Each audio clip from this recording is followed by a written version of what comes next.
Role of SEBI or steps taken by SEBI for the development of capital markets in India. So to introduce improved practices and greater transparency, அதாவது செபியோட overall இது என்னன்றது சொல்றேன். SEBI வந்து எப்பவுமே stock எக்ஸ்சேஞ்சை inspect பண்ணிட்டே இருக்கும்டா. ஓகேவா? அவங்களோட ஃபங்க்ஷனிங்கை இன்ஸ்பெக்ட் பண்ணிட்டே இருக்கும். அவங்க வந்து செபி என்ன பண்ணும்னா, திடீர்னு மியூச்சுவல் ஃபண்ட் வந்து எப்படி நடந்துட்டு இருக்கு, ஓகேவா, ஆப்ஷன்ஸ் ட்ரேடிங் எப்படி நடந்துட்டு இருக்கு, ஃபியூச்சர்ஸ் ட்ரேடிங் எப்படி நடந்துட்டு இருக்கு அப்படின்றது பார்க்கறதுல செபி வந்து பயங்கர கண்குத்தி பம்பா பார்க்கும். செபியோட இன்னொரு ரோல் எப்படின்னா, ஒருவேளை அதாவது டிஃபிஷியன்சிஸோ இல்லை ஏதாவது ட்ராபேக்ஸ் இருந்ததுன்னா செபி வந்து அதை ரிஃபார்ம் பண்ணுவாங்க. ஓகே, அதே மாதிரி இப்போ இன்டர்மீடியட்ஸ்லாம் நிறைய பேர் இருக்காங்கல்ல, ஃபார் ஸ்டாக் புரோக்கர்ஸ், அவங்களோட ரெஜிஸ்ட்ரேஷன் எப்படி பண்ணணும், அவங்க எதெல்லாம் டூஸ் பண்ணணும் எதெல்லாம் டோன்ட்ஸ் பண்ணணும்ன்றதும் செபி தான் சொல்லும். அதே மாதிரி எங்கெல்லாம் வந்து கம்பெனிஸ் வந்து பப்ளிக் இஷ்யூஸ் பண்றதோ அப்பெல்லாம் வந்து stock exchanges, SEBI as advisor, stock exchanges to collect from the companies making public issues எவ்வளோனா minimum deposit of 1% of the issue amount. ஓகேவா, அதை வந்து மினிமமா பட சொல்லும். இந்த செக்யூரிட்டிஸ் கான்ட்ராக்ட் ரெகுலேஷன் ஆக்ட் 1956 படி செபி என்ன பண்ணுவாங்கன்னா, ஒரு டைரக்டர்ஸை சேஞ்ச் பண்றதாகட்டும், கவர்னிங் பாடிஸ் சேஞ்ச் பண்றதாகட்டும், எல்லாமே வந்து with greater degree of autonomy and இண்டிபெண்டன்ஸ்ல நடக்கும். அதே மாதிரி மர்ச்சன்ட் பேங்கிங் வந்து has been constituently brought under the regulatory framework of SEBI. The merchant bankers have to be authorized by SEBI. They will have to hold the specific capital adequacy norms and bear by a conduct of code, which specifies high degree of responsibility towards inspectors in respect of the pricing and premium fixations. நான் என்ன suggest பண்ணுவேன்னா, மொத்தமா செபியை பொறுத்த வரைக்கும் you have 18 points, read any 10 to 12 points போதும். ஓகேவா, ஏதாவது ஒரு ஈஸி 10 to 12 பாயிண்ட்ஸ் போதும்டா, அதுக்கு மேல வேண்டாம். இதெல்லாம் ஜஸ்ட் கோ த்ரூ பண்ணிக்கோங்க. செபி வந்து இன்ஸ்டன்ட் ட்ரேடிங் வந்து எப்பவுமே வந்து ரெகுலேட் பண்ணுவாங்க. இன்ஸ்டன்ட் ட்ரேடிங்ன்றது என்னன்னா, அந்த இன்ஸ்டன்ட் ட்ரேடிங் மூலமா என்ன நடக்கும்னு சொல்றேன், இன்வெஸ்டருக்கு வந்து கான்ஃபிடன்ஸ் கிடைக்கும். லாங் டேர்மா அந்த நம்ம வந்து பைசாவை இதுல போடலான்ற கான்ஃபிடன்ஸ் வந்து இன்ஸ்டன்ட் ட்ரேடர் அந்த பர்டிகுலர் ரெகுலேஷன்ஸ் மூலமா கிடைக்கிறது. அது மட்டும் இல்லாம எப்படி வந்து ஒரு ஃபினான்ஷியல் இன்ஸ்டிடியூஷன்ஸ்க்கு வந்து எப்படி எவ்வளவு தூரம் நம்ம கைட்லைன்ஸ் கொடுக்க முடியும், ஓகேவா, மார்க்கெட்ல இருந்து ஃபண்ட்ஸ் ரைஸ் பண்ணும்போது எவ்வளவு தூரம் ஃபினான்ஷியல் இன்ஸ்டிடியூஷன்ஸ்க்கு கைட்லைன்ஸ் கொடுக்க முடியும். அப்புறம் as per the guidelines there is no need for promoters contribution. ப்ரமோட்டர்னா யாருடா ஸ்ரீதேவி?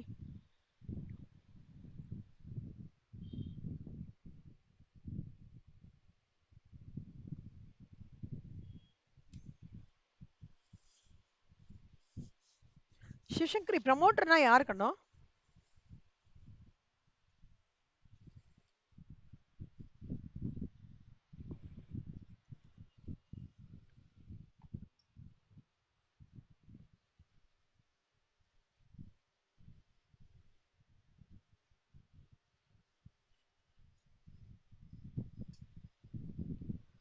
அது வந்து ப்ரமோஷன். ஓகே சொல்லலாம். ப்ரமோட்டர்னா யார்? ஆ, முதல் முதல்ல முதல்ல கம்பெனியை வந்து ஆம், ஆம், அதாவது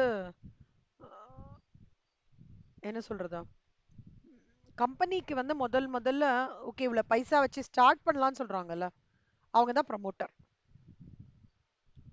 இப்போ நீங்க கன்ஸ்ட்ரக்ஷன் பில்டிங்ஸ்ல எல்லாம் பார்த்துருக்கலாம்டா, ப்ரமோட்டர்ஸ் இது பண்ணுவோம். அப்படின்னா ஏன்னா முதல்ல பைசா போட்டு பில்டிங்கை கட்டிடுவாங்க, அப்புறம் விற்பாங்கல்ல. அதை முதல்ல பைசாவை போட்டு பிளானை போட்டு பில்டிங்லாம் கன்ஸ்ட்ரக்ட் பண்ணதுக்கு அப்புறம் விற்பாங்க இல்லையா, அந்த பர்சன் பேர் தான் ப்ரமோட்டர்ஸ்னு சொல்லுவாங்க. புரியுதா? நீங்க ப்ரமோட்டர்ஸ் அப்படின்னு நெட்ல போட்டு பாத்தீங்கன்னா தெரியும். ஓகேவா சிவசங்கரி, ஸ்ரீதேவி?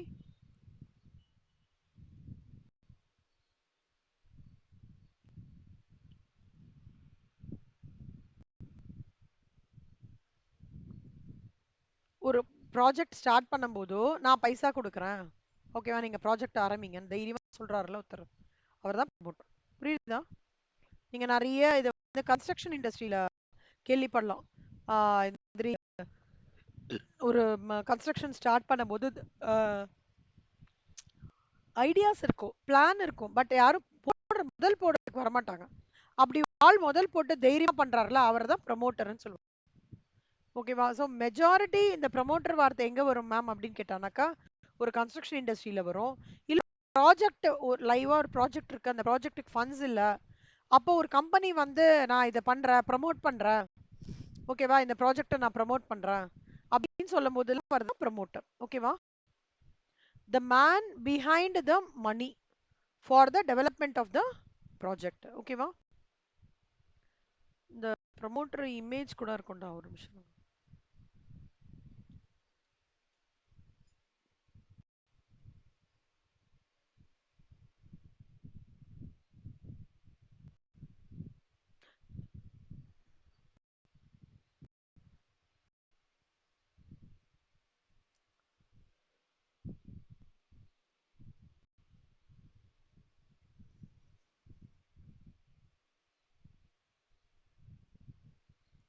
ஒரு ஆளா தான்டா இருப்பான் அந்த ப்ரமோட்டர்ன்றவங்க. ஓகே, மாட்டேங்குது என்னன்னு தெரியல. அதான் வந்து ப்ரமோட்டருக்கோட மீனிங். புரியுதாடா? அதாவது செபி என்ன தெரியுமா சொல்றது? இந்த செபி வந்து ஃபினான்ஷியல் இன்ஸ்டிடியூஷன்ஸ்க்கு பயங்கர ஹெல்ப்ஃபுல்லா இருக்கும். அந்த ஃபினான்ஷியல் இன்ஸ்டிடியூஷன்ஸ் போய் யார் கையிலயும் நின்னுண்டு எனக்கு பைசா ஐடியாஸ்லாம் இருக்கு, பைசா இல்ல அப்படின்னு சொல்ல வேண்டாம். ஸோ ப்ரமோட்டர்ஸ் கான்ட்ரிபியூஷன் ஒன்றும் கிடையாது. செபியே ஒரு வந்து ஃபினான்ஷியல் இன்ஸ்டிடியூஷன்ஸ் டெவலப்மெண்ட்டுக்கு ரொம்ப ஹெல்ப்ஃபுல்லா இருக்கு. அதன் மூலமாக இன்வெஸ்ட்மெண்ட் ப்ரொடெக்ஷனும் பெட்டரா நடக்கிறது. யாராவது வந்து திடீர்னு they can approach financial institutions and get money and raise their project அப்படின்னு சொல்லிட்டு தான் செபியோட ரோலா இருக்கு. செபி வந்து அந்த மியூச்சுவல் ஃபண்ட்ல நீங்க பார்த்திருக்கீங்களான்னு தெரியல, ஏஎம்சின்னு ஒரு சர்க்குலர்ல போடுவோம். பார்த்திருக்கீங்களா? AMC, asset management company. ஏஎம்சினா கேள்விப்பட்டிருக்கீங்களா? மியூச்சுவல் ஃபண்ட் போட்டிருக்கீங்களாடா ரெண்டு பேர்ல யாராவது? என்ன மியூச்சுவல் ஃபண்ட்ரா?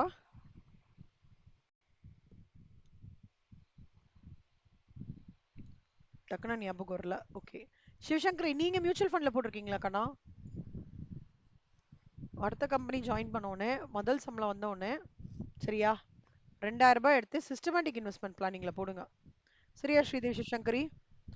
என்ன செலவானாலும் பரவாயில்ல, தலை போற காரியமா இருந்தாலும் பரவாயில்ல, ஃபர்ஸ்ட் உங்களுக்குன்னு ஒரு 2000 ரூபாய் எடுத்து எஸ்ஐபி மியூச்சுவல் ஃபண்டு, ஓகேவா, உங்க பேங்கை காண்டாக்ட் பண்ணுங்க. ஆக்சிஸ் பேங்க் மியூச்சுவல் ஃபண்ட் சூப்பரா இருக்கும். ஐசிஐசி 2000 ரூபாய் போட்டுருணும். நீங்க ரெண்டு பேரும் வேலை கிடைச்சி சேவிங்ஸ் பண்றீங்கல்ல, அதுல ஒரு 2000 ரூபாய் எடுத்து மாசம் மாசம் மினிமம் எஸ்ஐபியில் போடணும். அப்பா கொடுங்க, அம்மா கொடுங்க, எல்லாமே கொடுங்க, உங்களுக்கு எஸ்ஐபி போட்டுக்கோங்க. அதோட பெரிய அட்வான்டேஜ் என்ன தெரியுமா? மியூச்சுவல் ஃபண்டை ரெகுலேட் பண்றதே செபி தான். கண்டிப்பா வந்து அதுல ரிஸ்க் கிடையாது. சரியா? இன்னொன்னு, எஃப்டில போடுறதை விட போஸ்ட் ஆஃபீஸ் சேவிங்ஸ் பேங்க்ஸ்ல போடுறதை விட ஆர்டிஏ போடுறதுல மியூச்சுவல் ஃபண்ட்ல பெரிய பெனிஃபிட் இருக்கு. ஓகேவாமா? So the bring about a structural change which will ensure qualitative improvement in the functioning of the mutual funds and require that AMCs have a minimum net worth of 6 crores, of which sponsors contribute at least 40%. அதாவது இந்த AMC என்ன தெரியுமா பண்ணுவாடா? Asset management company. Sivasankari 2000, Sridevi 2000, நான் 2000, என்னோட daughter 2000, உங்க அப்பா 2000, சிவசங்கரி அக்கா, இந்த மாதிரி பூல் ஆஃப் மணி வரும்டா. இந்த பூல் ஆஃப் மணியை அவங்க இந்த அசட் மேனேஜ்மெண்ட் கம்பெனியில் ஒரு டீம் என்ன பண்ணுவாங்கன்னா எடுத்து அழகா எந்த செக்டார் ஃப்ளஷிங்காக இருக்கு, ஃபார்மசிட்டிக்கலா, அயன் அண்ட் ஸ்டீலா, இல்லைன்னா வந்து கன்சியூமர் டியூரபிள்ஸா, இல்லை கோல்டா, இந்த மாதிரி பார்த்து அழகா இன்வெஸ்ட் பண்ணுவாங்க பைசாவை. அப்போ என்ன ஆயிடும்னா, ஒருவேளை ஒரு செக்டார் டவுன் ஆனா கூட இன்னொரு செக்டார் ஷூட் அப் ஆகும்போது நம்மளுக்கு நினைக்கிற more than your FD percentage achieve ஆகும். புரியுதா கண்ணா? அதனால்தான் செபியும் என்ன பண்ணுவாங்கன்னா, இந்த mutual fund asset management company டீமுக்கு ரெகுலேஷன்ஸ் கைட்லைன்ஸ் வந்து ஃபாலோ பண்ணணும்னு சொல்லும் போது எப்பவுமே ஞாபகம் வச்சுக்கோங்க நம்ம ஒரு விஷயம், ஆர்பிஐயும் செபியும் எந்த ஸ்கீமை வந்து அப்ரூவ் பண்றாங்களோ அந்த ஸ்கீம்ல ரிஸ்க் கிடையாது. இதுதான் தாரக மந்திரம். புரியுதா? Any scheme, any guideline given by SEBI and that particular scheme is under the control of SEBI and RBI னா கண்ண மூடி களத்துல இறங்குங்க. ஓகேவா? ஸோ அடுத்த நியூ கம்பெனி ஜாயின் பண்ண உடனே ரெண்டு பேரும் என்ன பண்றீங்க? மினிமம் 2000 ரூபாய் சம்பளத்துலேருந்து எஸ்ஐபி ஆக்சிஸ் பேங்கோ இல்லை வந்து ஐசிஐசிஓ எதுலையோடா ஒரு மியூச்சுவல் ஃபண்ட் ஓபன் பண்ணி உங்களுக்குன்னு தனியா போட்டுக்கிறீங்க. You will see a tremendous growth. சரி, ஓவர் a period of ஒரு 6-7 years கழிச்சு ஒரு பல்க் அமௌண்ட் கிடைக்கும். சரியாடா? ஸோ அதுக்கு இதெல்லாம் சக்சஸ்ஃபுல்லா நடக்கிறதுக்கு காரணம் யாருன்னா செபி தான். புரிஞ்சா சிவசங்கரி ஸ்ரீதேவி? ஸோ அவ்வளோ பவர்ஃபுல் வந்து செபியோட ரோல். எவ்வளோ தூரம் ஆர்பிஐயோட ரோல் பவர்ஃபுல்லோ அவ்வளோ அவ்வளோ செபி மியூச்சுவல் ஃபண்டு கரெக்டாக போகணும், இன்வெஸ்டர்ஸ் ப்ரொடெக்ஷன் பயங்கரமாக பண்ணணும், என்ஷூர் பண்ணணுன்றதுல அவங்க ரொம்ப ரொம்ப ரொம்ப ரொம்ப ரொம்ப கீனாக இருப்பாங்க. ஓகேவா? செபி என்ன பண்ணுவாங்கன்னா மியூச்சுவல் ஃபண்டிங் ஸ்டார்ட் பண்ணுறதுக்கு முன்னாடியே 108 அப்ரூவலுக்கு டாக்குமெண்ட் கேட்பாங்க. அதுக்கப்புறம் தான் ஒரு மியூச்சுவல் ஃபண்ட், ஆக்சஸ் மியூச்சுவல் ஃபண்டுன்ற ஒரு ஃபண்டே வந்து மார்க்கெட்டுக்கு ஓப்பன் ஆகும். Okay, very very important point. 10th point is a very important point. அது மட்டும் இல்லாம செபி என்ன பண்ணுவாங்கன்னா புரோக்கர்ஸ்லாம் இருக்காங்களடா, நீங்க பாத்திருக்கீங்களா? Zerodha, Alice Blue, Upstox, Sharekhan, வேற என்னலாம் இருக்கு ஸ்ரீதேவி? உங்களுக்கு யாரா தெரியுமா? ஜீரோ பைசே. ஜீரோ பைசே. நீங்க ஏதாவது ஷார்ட் ட்ரேடிங் பண்றீங்களா? என்னமா சொல்றீங்க? சொல்லுங்க Sivasankari. Angel Broking, very good. இவங்கெல்லாம் இருக்காங்களா? இவங்கெல்லாம் என்னமோ ப்ரோவா? Grow, super. இவங்கெல்லாம் இருக்காங்கல்ல, இவங்கெல்லாமே புரோக்கர்ஸ் தான். இவங்களுக்குலாம் என்ன பண்ணிடுவாங்கன்னா கிளைண்ட்லோட அக்கௌண்ட்லாம் கரெக்டாக மெயின்டைன் பண்ணணும். ஓகேவா? கரெக்டாக வந்து அவங்களுக்கான சார்ட்ஸ் கரெக்டாக இருக்கணும், அவங்களுக்கான பிஎன்எல் வந்து கரெக்டாக வச்சுக்கணும். இப்போ ஜெரதாலாம் பார்த்தீங்கன்னா கன்சோல்னு ஒன்று இருக்கும். ஓகேவா? அலைஸ் ப்ளூ பார்த்தீங்கன்னா பிஎன்எல்லே டவுன்லோட் பண்ணுவாங்க. அப்ஸ்டாக்கும் அதே மாதிரி தான். அவங்க இதெல்லாம் கரெக்டாக அவங்க வச்சுட்டு ஜெபி என்ன பண்ணுவான்னா ரெகுலர் இன்டர்வல்ஸில் ஆடிட்க்கு வருவான். அது மட்டும் இல்லாமல் க்ளீனாக சொல்லிடுவான், இந்த பாரு நீ எங்கே வந்து தப்பு பண்ணாத ஃபுல் செக் பண்ணி அந்த ஒரு ஒரு ப்ராசஸ்லயும் எங்கேயுமே பிரச்சனை இருக்கக்கூடாது. அப்படி இருந்தாதான் இந்த ஜெரதாவா இருக்கட்டும், இந்த ஏஞ்சல் புரோக்கிங்கா இருக்கட்டும், யாரா இருக்கட்டும், அவங்க எல்லாருதுமே கரெக்டான டைரக்டிவ்ஸ்ல நடக்கும். ஓகேவா கர்மா? So exchanges are to see the time limits for payments of sale proceeds and deliveries by brokers and payment of margin by claims to brokers are complied with. Okay, good. Next பாருங்க கண்ணா, preferential issues அப்படின்னா என்ன அர்த்தம்னா 1994ல என்ன ஆச்சுன்னா ஒரு guideline issue பண்ணாங்கடா. Security மார்க்கெட்டும் திருப்பி திருப்பி திருப்பி ரெண்டு விஷயம் தான் ஞாபகம் வச்சுக்கோங்க, investors protection, security market development, இது ரெண்டும் தான் கோர் பாயிண்ட் செபியோடது. அப்போ என்ன பண்ணாங்கன்னா இன்னும் ஃபர்தரா கைட்லைன்ஸ் எடுத்துட்டு வந்தாங்க. அப்போ என்னாச்சுன்னா பேங்கர் டு த இஷ்யூ அப்படின்னு ஒரு ஸ்கீம் வந்து செபி கீழே வந்துடுது. பேங்கர் டு த இஷ்யூனா என்ன? பேங்கர்ஸ் பேங்க்ன்றது ரிசர்வ் பேங்க் ஆஃப் இந்தியா, கரெக்டா? முன்னாடி படிச்சோம். பேங்கர்ஸ் பேங்க்ன்றது ரிசர்வ். ஆனா பேங்கர் டு தி இஷ்யூன்றது என்னன்னா தி இஷ்யூ ஆஃப் ஷேர்ஸ் நடக்கிறதுல அதோட மூல தர இதுவும் யாரு அப்படின்னு பார்த்தோம்னா செபி தான். அப்போ எக்ஸாம்பிள் வந்து ரெகுலர் ஜூரிஸ்டிக்ஷன் ஆஃப் செபி இருக்காங்கல்ல, அவங்களதும் யூடிஐ. முன்னாடி ஆக்சிஸ் பேங்க்னு இப்ப சொல்றோம் இல்லடா, அதுக்கு முன்னாடி அதுக்கு பேர் யூடிஐ, அதையும் செபி கீழே எடுத்துட்டு வந்துட்டாங்க. ஓகேவா? அதே மாதிரி மலேகம் சொல்லிட்டு ஒரு அவரோட மலேகம் கமிட்டின்னு சொல்லிட்டு ரொம்ப ஃபேமஸ். அவரது வந்து 1995ல எடுத்துட்டு வந்தாங்க. அப்புறம் நிறைய ப்ராப்ளம் ஆச்சு 1995ல, மால் ப்ராக்டிசஸ் நடந்தது. அதுக்கப்புறம் அதை இது பண்ணணும் அப்படின்னு சொல்லிட்டு ஒரு ஆளு நான் ஷேரை வாங்கணும்னாலே 108 நார்ம்ஸ் வந்து த்ரூ பண்ணணும்னு சொல்லிட்டு 1996ல எடுத்துட்டு வந்தாங்க. ஓகேவா? இதை தான் வந்து they are ensuring a fair, transparent regulatory structure for the efficient functioning of the capital market. புரியுதா கண்ணம்மா? ரொம்ப ரொம்ப இம்பார்ட்டன்ட் கொஸ்டின். சரியா? ஸோ செபி என்ன பண்ணுவாங்க, செபியோட ரெண்டு விஷயம் என்ன, interest of the investors is protected and then guidelines, அது எல்லாமே ப்ரொடெக்ட் பண்ணுவாங்க. SEBI issue time to time acts, rules, regulations, guidelines, masters circulars, general orders and circulars. So SEBI regulations எப்படின்னா செபி ரெகுலேஷன்ஸ் 2021, செபியோடது வந்து ரெகுலேஷன்ஸ் 2021, 2021, 20, இதெல்லாம் யாருக்கு ஏன் இவ்வளோ கொடுத்துருக்காங்கன்னா அண்டர்ரைட்டருக்கு ஒரு ரூல் எடுத்துட்டு வந்தாங்கடா, போர்ட்ஃபோலியோ மேனேஜ்மெண்ட்டுக்கு ஒரு ரூல். அதனால தான் உங்களுக்கு பார்த்தீங்கன்னா ஒவ்வொரு இதுவாக சொல்றாங்க. பைபேக் ஆஃப் செக்யூரிட்டிஸ்க்கு ஒரு ரூல் எடுத்துட்டு வந்தாங்க. இஷ்யூ அதனால தான் இவ்வளோ ரெகுலேஷன்ஸ் நடந்திருக்கு 2018, 2021. ஆனால் நீங்கள் ப்ரெடாமினெண்ட்டாக பார்த்தீங்கன்னா மோடி கவர்மெண்ட்டுக்கு அப்புறம் செபியில் நிறைய சேஞ்சஸ் வந்திருக்குடா. 14க்கு அப்புறம் பார்த்தீங்கன்னா அவ்வளோ சேஞ்சஸ்.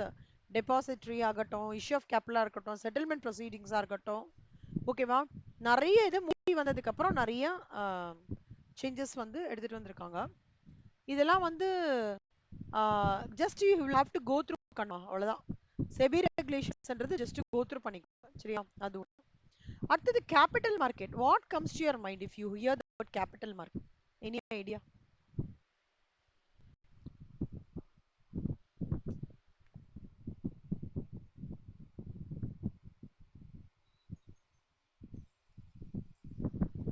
இன்வெஸ்ட்மெண்ட் என்ன மாதிரி இன்வெஸ்ட்மெண்ட்?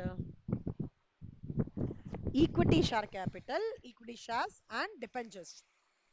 ஓகேவா? எந்த ஒரு மார்க்கெட்டை ஈக்விட்டி ஷேர்ஸ்ல இன்வால்வ் ஆகி டிபெஞ்சர்ஸ்லயும் இன்வால்வ் ஆகுறதோ அதுக்கு பேர் தான் கேபிட்டல் மார்க்கெட்டிங். ஓகேவா? கேபிட்டல் மார்க்கெட்ன்றது வந்து அதோட மெச்சூரிட்டியே பார்த்தீங்கன்னா ஒரு வருஷம் மேலே தான் இருக்கும். லாங் டைம் மணி மார்க்கெட்டுன்றது ஷார்ட் ஸ்பேன் ஆஃப் டைம் கண்ணா. ஓகே, மணி மார்க்கெட் இதுவே ஒரு லாங் பீரியட் ஆஃப் டைமுக்கு வந்து ஒரு மணியை நம்ம இன்வெஸ்ட் பண்ணி அதோட growth பார்க்குறோம்னா அப்பனா என்ன அர்த்தம்னா it's called as capital market. புரியுதா? This is again related to your 12th standard book தான். கேபிட்டல் மார்க்கெட்ன்றது it mobilises long term savings, provides risk capital. அப்புறம் வந்து இதுல மெயினா என்ன தெரியுமாக்கண்ணா, எனக்கு வந்து இன்வெஸ்டருக்கு வந்து ஒரு லாங் டேர்ம் எனக்கு ஒரு வந்து லிக்விடிட்டி கொடுக்கும். லாங் டேர்ம் எனக்கு ஒரு இது விஷயம் இருக்கு. அதாவது எப்படின்னா, எனக்கு வந்து ஒரு நான் ஷேரை வந்து இன்னைக்கு இன்வெஸ்ட் பண்றேன், 5 வருஷத்துக்கு நான் அப்படியே போட்டேன்னா அதுக்கு பேர் கேபிட்டல் மார்க்கெட் தான். ஓகேவா? அதே ஷேரை அதே ஷேரை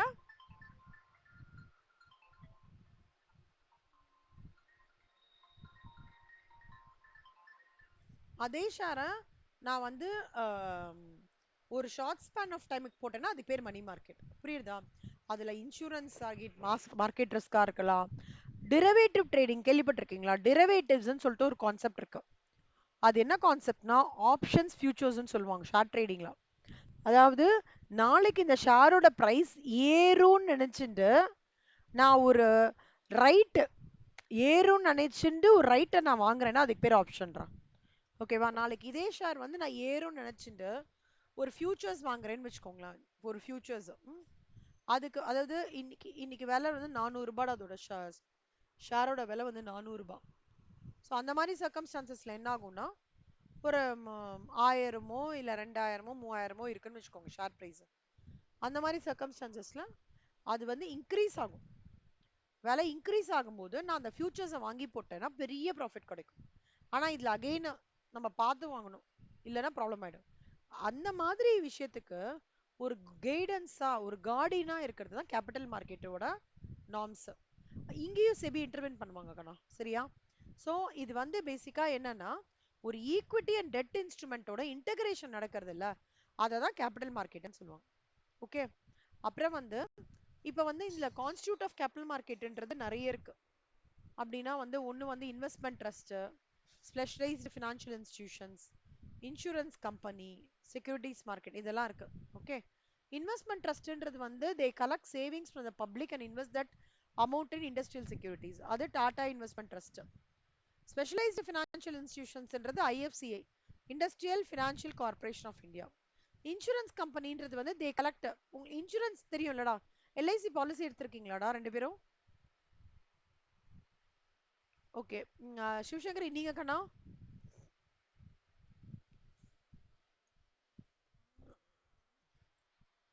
ஓகே, இனிமேல இருந்து நீங்களும் எடுக்கணும், சரியா? You have to invest in வந்து இந்த மாதிரி you have to invest in mutual fund, you have to invest in gold, சரியா? ஸோ நிறைய பேர் வீட்டில் இன்சூரன்ஸ் எடுத்திருப்பாங்க, கரெக்டா? இந்த இன்சூரன்ஸ் கம்பெனியோட பெனிஃபிட்டுமே பார்த்தீங்கன்னா கேபிட்டல் மார்க்கெட் தான் லாங் ரன்ல, கரெக்டா? Any long run, any share, any debentures which you are taking for a period of 5 years, it's called as capital market. Okay, primary மார்க்கெட்னா என்ன அர்த்தம் அப்படின்னு பார்த்தோம்னா public issue, right issue, bonus issue, இதெல்லாம் என்னன்னு சொல்றேன்னா பப்ளிக் இஷ்யூன்றது முதல்ல ஒரு கம்பெனி செபியிலே இது வரைக்கும் லிஸ்ட் ஆகலடா, ஓகேவா? செபியில லிஸ்ட் ஆகல.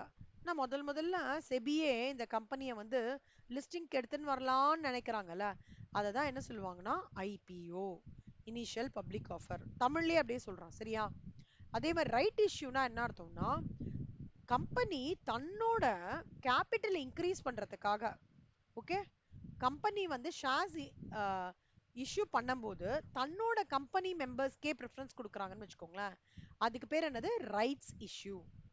ஓகே, போனஸ் இஷ்யூனா என்ன அர்த்தம்னா கம்பெனிக்கு வந்து எக்கச்சக்கமான summer reserves, huge accumulated reserves இருக்கு சரியா. ஆனா கம்பெனி என்ன பண்றாங்க, ஷேர்ஸ், அதாவது அவங்க போனஸ் ஷேர்ன்றது தன்னோட கம்பெனி மெம்பர்ஸ்க்கே எக்ஸ்ட்ராவா, தட் இஸ் தன்னோட ஷேர் ஹோல்டர்ஸ்க்கே எக்ஸ்ட்ராவா ஷேர் கொடுக்கறது. அப்படின்னா என்ன அர்த்தம்னா ஒரு ஷேருக்கு 4 ஷேர் கொடுக்கறது. அதான் bonus shares are made by the company which has huge amount of accumulated reserves and wants to capitalize that reserves. அப்படின்னா என்ன ஆகும், தன்னோட எக்ஸிஸ்டிங் ஷேர் ஹோல்டர்ஸ்க்கு ஒரு ஷேருக்கு 4 ஷேர் கொடுக்குறேன் அப்படின்னு சொல்றது போனஸ் இஷ்யூ. பிரைவேட் பிளேஸ்மெண்ட்லாம் ஒன்றும் இல்லடா, நான் வந்து ஸ்பெசிஃபைட் இண்டிவிஜுவல்ஸ்க்கும் ஃபினான்ஷியல் இன்ஸ்டிடியூஷன்ஸ்க்கும் செக்யூரிட்டியை டைரக்டா சேல் பண்றேன்றது பிரைவேட் பிளேஸ்மெண்ட். ஓகேவா, இதுல வந்து எப்படின்னா இந்த குவாலிஃபைடு இன்ஸ்டிடியூஷன்ஸ் அவங்கலாம் வந்து பிரைவேட் பிளேஸ்மெண்ட் பண்ணுவாங்க. பாட் அவுட் டீல்ஸ்னா என்னன்னா, சப்போஸ் வந்து ஒரு நியூ ஷேர், ஓகே, லிஸ்ட் ஆகலடா இன்னும், லிஸ்டட்னா ஒன்றும் இல்லை, செபி ஒரு லிஸ்ட் வச்சிருப்பாங்கடா, இதெல்லாம் கம்பெனிஸ் வந்து நல்ல கம்பெனின்ட்டு, அந்த கம்பெனியில லிஸ்ட் ஆகல, ஓகேவா. பட் இந்த கம்பெனியில லிஸ்ட் அவுட் ஆகாத ஒரு ஷேர்ஸோ ஒரு வந்து இன்வெஸ்டர் வந்து வாங்குறாங்க, இல்ல ஒரு குரூப் ஆஃப் இன்வெஸ்டர்ஸ் வாங்குறாங்கன்னா அதுக்கு பேர் என்ன சொல்லுவாங்கன்னா பாட் அவுட் டீல்ஸ். ஓகேவா, bought out deals. Negotiable instrument அப்படின்னா என்ன, what comes to your mind, negotiable instrument. Very good, very good, super. அந்த இஷ்யூ ஆஃப் செக்ஸ் இருக்குல்ல பை இந்தியன் கம்பெனிஸ், அந்த மாதிரி இந்தியன் கம்பெனிஸ் வந்து issue of cheques for by Indian companies for raising capital from the international capital. ஓகேவா, like ADRs, இது ஒன்றும் இல்லைடா, American depository receipts, அந்த மாதிரி ஜிடிஆர்ஸ், இதெல்லாம் வந்து என்னன்னா நெகோஷியபிள் ஈக்விட்டி இன்ஸ்ட்ருமெண்ட்டை வந்து இந்தியன் கம்பெனி வந்து இது மூலமாக, செக்ஸ் மூலமாகவோ இல்ல ஒரு குட்டி ரெசீட் மூலமாவோ அவங்க வந்து ஒரு இதை கிரியேட் பண்றது. எஃப்டி கூட இதுக்கு ஒரு எக்ஸாம்பிளா சொல்றாங்க. ஓகே, அதை வந்து டெபாசிட்டரி ரெசீட்னு சொல்லுவாங்க. இதுதான் நிறைய types of issues or method of raising funds in primary market. புரியுதாக்கா, இது ரொம்ப இம்பார்ட்டன்ட். யாரெல்லாம் வந்து பிரைமரி மார்க்கெட்ல வந்து இவங்களா இருக்காங்க பாத்தீங்கன்னா, merchant, bankers, underwriters, debenture trustees, investment banks, depositories, portfolio managers. Next பாத்துக்கோங்க, செகண்டரி மார்க்கெட்னா என்ன. Secondary market is a market in which இப்ப என்கிட்ட இருக்கிற செக்யூரிட்டிஸ் திருப்பி நான் ரீசேல் பண்றேன். ஓகேவா, அததான் வந்து செக்யூரிட்டி மார்க்கெட்னு சொல்லுவாங்க. அப்போ ஸ்டாக் எக்ஸ்சேஞ்ச் வந்து ஒரு செபி வந்து சாப்பா குத்தும், ஓகே நீ பண்ணலாம்னு சொன்னானா செகண்டரி மார்க்கெட். இப்போ இந்தியாலேயே ஓல்டஸ்ட் ஸ்டாக் எக்ஸ்சேஞ்ச் என்னன்னா பிஎஸ்சி கண்ணா. ஓகேவா, அப்புறம் தான் அகமதாபாத், கொல்கட்டால எஸ்டாப்ளிஷ் பண்றாங்க. இப்போ இந்தியாவை பொறுத்த வரைக்கும் எவ்வளவு இருக்குன்னா பிஎஸ்சி இருக்கான், கல்கட்டா இருக்கான், கமாடிட்டி இருக்கான், மெட்ரோபாலிட்டன் ஸ்டாக் எக்ஸ்சேஞ்ச் இருக்கான், மல்டி கமாடிட்டி இருக்கான், இவெல்லாமே ஸ்டாக் எக்ஸ்சேஞ்சஸ் இருக்காங்க. 7 ஸ்டாக் எக்ஸ்சேஞ்சஸ் இருக்கு. இப்போ செக்யூரிட்டி மார்க்கெட்டோட இது என்ன அப்படின்னா திருப்பி அதே ஒரு விஷயம் தானா, இன்வெஸ்டர்ஸ் ப்ரொடெக்ஷன். அதே தான்.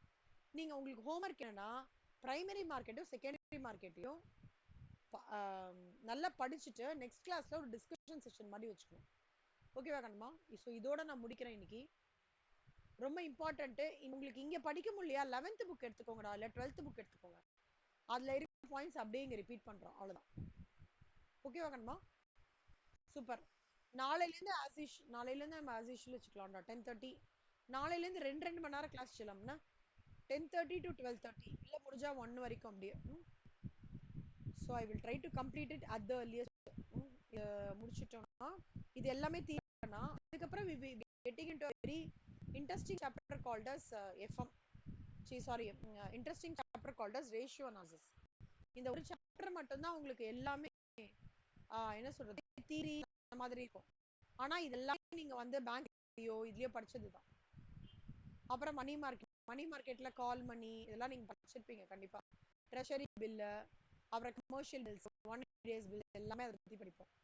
ஒன்ஸ் சாப்டர் முடிஞ்சு அப்படின்னா we will get to what is called rate analysis ரொம்ப ஈஸியா இருக்கும். அதுல தான் மேஜர் சம்ஸ் ஆகும். ஓகேவா? இதோட முடிஞ்சிருது. இதுல ஒரே ஒரு கான்செப்ட் இருக்குடா.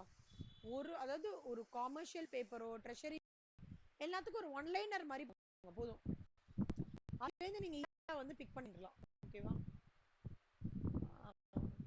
ஆமா. இதோட நாளைக்கு I will try to complete this chapter number. So try to have 2.5 hours class every day from tomorrow onwards. Na? 10:30 to என்ன சொன்ன 12:30 11:30 12:31. ஓகே. ஏன்னா எனக்கு நான் இவ்வளோ சீக்கிரமா முடிக்கிறேனோ அவ்வளோ சீக்கிரமா நீங்க ரிவைஸ் பண்ணலாம். எனக்கு என்னன்னா இப்போ சென்னையில வந்து என்ன ப்ரெடிக்ட் பண்ணியிருக்காங்கன்னா அடுத்த வாரம் வந்து இந்த வாரம் இல்ல அடுத்த வாரம் தேர் எக்ஸ்பெக்டிங் ஹெவி போகலாம். அதனால ஐ லைக் டு பயங்கர மழையா இருக்க போதாண்டா. அதனால I like to complete it ஈஸியா சீக்கிரமா முடிச்சிடணும்னு பார்க்குறேன். ஓகேவா? So from tomorrow will chit for 2.5 hours. இப்போ இந்த இது அமுச்சு விடுறேன். தியரிலாம் கொஞ்சம் நல்லா அண்டர்லைன் பண்ணி நல்லா டைம் எடுத்து படிக்க கடமா. சரியா? நான் இப்போ இந்த ஃபைல் அமுச்சு விட்டுறேன். ப்ளஸ் நீங்க